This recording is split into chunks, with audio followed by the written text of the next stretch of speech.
Bueno, nos pagan para eso, ¿no? Entonces yo me llevé el trabajo a casa y estaba en el sofá teniendo una disertación científico filosófica profunda mientras miraba en la tele Mujeres y Hombres y viceversa.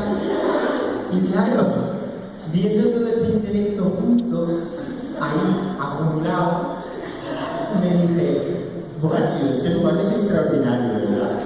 Y debe ser lo más grande que hemos inventado. Se te vienen un montón de cosas a la cabeza. ¿A que sí? Pues pillas un caramelo, le pones un palo y tienes un chupachón. O pillas un móvil, le pones un palo y tienes un séptimo. La mata. ¿Tienes serio? El perro no sabe que la tapa te cuadra. Son cosas que nos han cambiado la vida.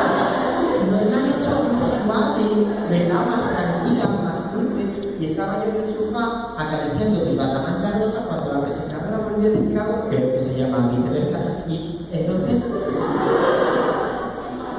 pensé en la evolución o en la desevolución, no estoy muy seguro, pero me dije, no, en serio, ¿cuál es el mayor de los inventos, el que nos separa de los animales y nos convierte en seres humanos? Y ahí lo tuve claro. El fuego.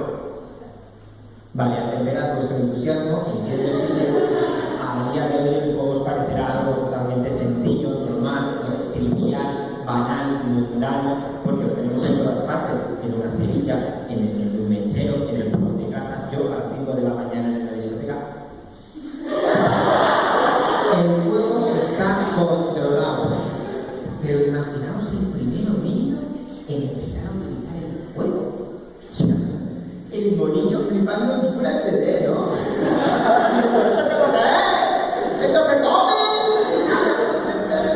¿Sabéis cuál fue el primer homínido en empezar a utilizar el fuego puntualmente? Erectus. Yo soy súper fan, lo llevo aquí en la camiseta. El Homo habilis, claro que sí.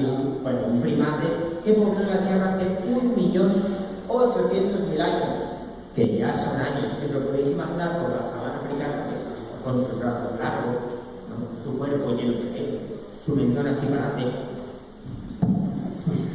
Y de golpe llega una tormenta y cae un rayo sobre un árbol que enciende un fuego, ya es casualidad, y alegremente entiende que el fuego calienta, que puede agarrar un palo de manera que solo ponerlo sobre el fuego, el palo se enciende y clavárselo en la cara que el fuego se escude otro.